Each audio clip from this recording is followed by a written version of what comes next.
DJ remix बनाने के लिए संपर्क करें कमलेश। Phone number 7708981462।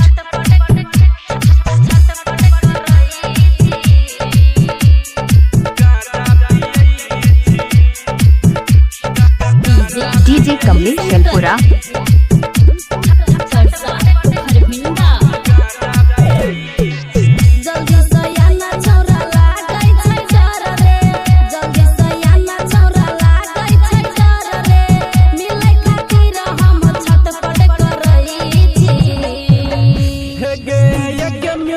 छौरी रुकना हम गाजा पियै छी। 1 मिनट छौरी रुकना हम गाजा पियै छी।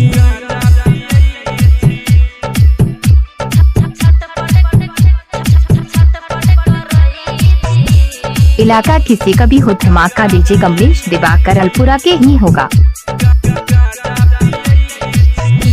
डीजे कमलेश दिवाकर धमाल मचा दिया पूरा बिहार में।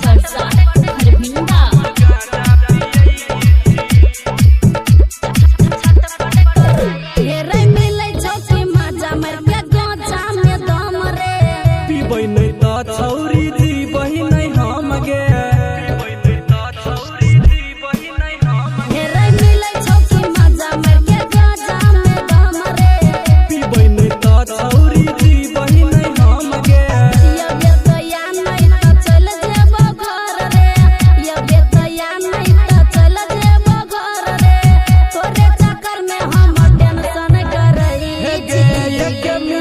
छौरी रुकना हम गाजा पियै छी। 1 मिनट छौरी रुकना गे हम गाजा पियै छी।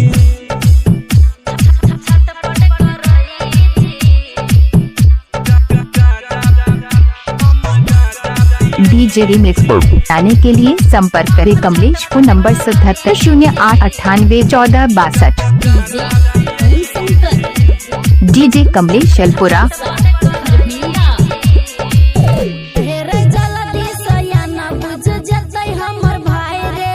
किछो नहीं हेतै बहिना जेबो तोहर साई गे।